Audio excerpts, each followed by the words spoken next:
JEE mains के इस question में ए बी सी तीन वेक्टर गिवन है और इन वेक्टर में ए वेक्टर का मैग्नीट्यूड बी वेक्टर का मैग्नीट्यूड गिवन है। ए बी और सी में एक रिलेशन है कि ए वेक्टर जो है बी और सी का क्रॉस प्रोडक्ट है। अल्फा यानी कि बी और सी के बीच का एंगल है जो 0 से π/3 में लाई करता है। तो इस एक्सप्रेशन की वैल्यू हमें फाइंड करनी है। देखिए ध्यान से देखिएगा, बहुत ही आसान क्वेश्चन है। तो यहाँ पर आप सबसे पहले जाइए, हमें वैल्यू किसकी फाइंड करनी है, इसकी वैल्यू फाइंड करनी है। तो इसको लिखिए 27 टाइम्स सी वेक्टर माइनस ए vector into C vector minus ए वेक्टर। ये लिखा जाएगा 27 टाइम्स सी इंटू सी के मैग्नीट्यूड का स्क्वायर के बराबर होता है। सी इंटू ए, ये हो जाएगा। अगर आप इसको ए माइनस बी का होल स्क्वायर भी लगाएंगे तो भी काम करता है डॉट प्रोडक्ट में, क्योंकि जब भी कभी स्क्वायर लिखा रहता है तो डॉट प्रोडक्ट होता है, क्योंकि मैग्नीट्यूड का स्क्वायर जो है ना, मैग्नीट्यूड का स्क्वायर एक स्केलर क्वांटिटी, और स्केलर क्वांटिटी हमको डॉट प्रोडक्ट से ही मिलती है। तो ये हो जाएगा ए के मैग्नीट्यूड का स्क्वायर, है ना, प्लस में -2 टाइम्स ए वेक्टर डॉट सी वेक्टर और कॉस, इनके बीच का जो एंगल है कॉस थीटा। अब ध्यान दीजिएगा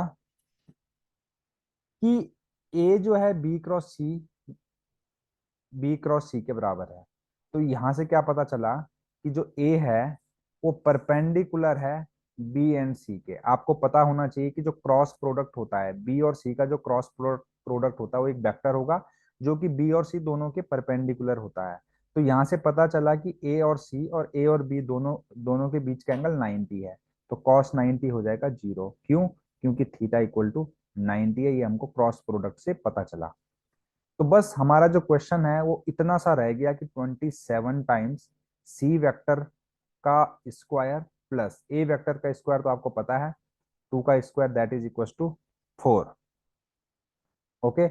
अब सी वेक्टर का स्क्वायर कहां से निकलेगा, ध्यान दीजिएगा। ये यहाँ पर एक रिलेशन है, इसका मैग्नीट्यूड निकालते हैं। तो ए का magnitude is equal to B cross C का मैग्नीट्यूड, और आपको पता है कि बी क्रॉस सी का जो मैग्नीट्यूड होता है वो होता है बी का मैग्नीट्यूड सी का मैग्नीट्यूड इंटू साइन उनके बीच का एंगल अल्फा, क्योंकि यहाँ पे अल्फा गिवन है कि इनके बीच का एंगल है। अब यहाँ पर हम क्या करते हैं, ए और बी की वैल्यू रखेंगे 2/3 साइन अल्फा। ये वैल्यू हो जाएगी सी के मैग्नीट्यूड की। इसको हम यहाँ पे रख लेते हैं। पर यहाँ पर रखने से पहले ध्यान दीजिएगा, क्योंकि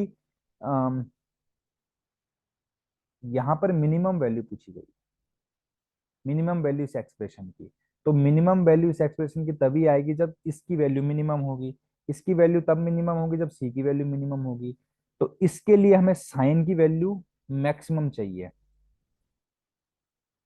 ठीक है। सी की वैल्यू मिनिमम के लिए हमको साइन अल्फा की वैल्यू मैक्सिमम चाहिए, और साइन अल्फा जो है π/3 पर मैक्सिमम वैल्यू देगा। तो यहाँ पर π/3 आप लिख लेंगे। तो साइन अल्फा की maximum value alpha equal to π/3 पर आएगी।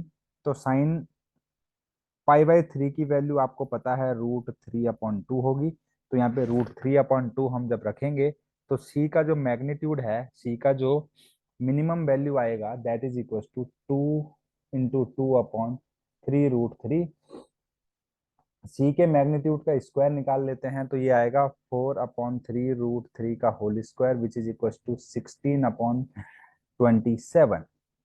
तो इसको यहाँ पे रखेंगे 27, 16/27 प्लस 4 इंटू कर देंगे, है ना। तो 27 × 108 होता है 108, और इस 27 इसके साथ इंटू के कट हो जाएगा +16 विच इज इक्वल टू 124, है ना। तो 124 इस क्वेश्चन का आंसर है। अगर आपको ये आंसर सही लगे, कॉन्सेप्ट अच्छा लगे, चैनल को लाइक शेयर और सब्सक्राइब करना बिल्कुल ना भूलें। साथ ही साथ वीडियो पर अपना कमेंट भी करें।